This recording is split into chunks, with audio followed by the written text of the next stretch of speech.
Section 24(3) कितने situation है sir? 6 situation है। पहला situation self occupied, self occupied की हम बात करें तो वहां पे एनएवी निल आएगा। दूसरा सिचुएशन मैंने क्या बताया?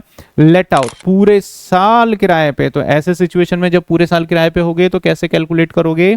नॉर्मल मैनर से।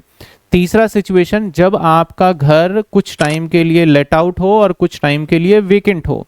तो जब आपका घर जो है कुछ समय के लिए खाली रह जाता है, खाली का मतलब ताला बंद होना चाहिए, तो ऐसे सिचुएशन में हो सकता है आपका एक्चुअल रेंट कम हो या एक्चुअल रेंट ज़्यादा हो आपके एक्सपेक्टेड रेंट से। तो ज़्यादा है तो फिर ज़्यादा पे ही टैक्स देना है। और दूसरा केस हो सकता है गवर्नमेंट एक्सपेक्टेड रेंट जो निकालती है वो ज़्यादा हो और आपका एक्चुअल रेंट जो है वो कम है, लेकिन आपने रीजनेबली रेंट की डिटेल बना रखी है, तो ऐसे सिचुएशन में लोअर आ जाएगा।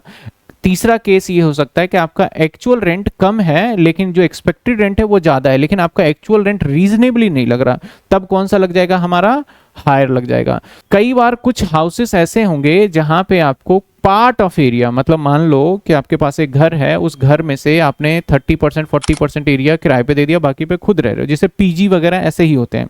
तो ऐसे सिचुएशन में आपके सारे कंपोनेंट्स एचआर कह रहा हूँ सॉरी, एमवी, एफआर, एसआर, ये सभी डिवाइड हो जाएंगे। कितने पार्ट में डिवाइड हो जाएंगे सर?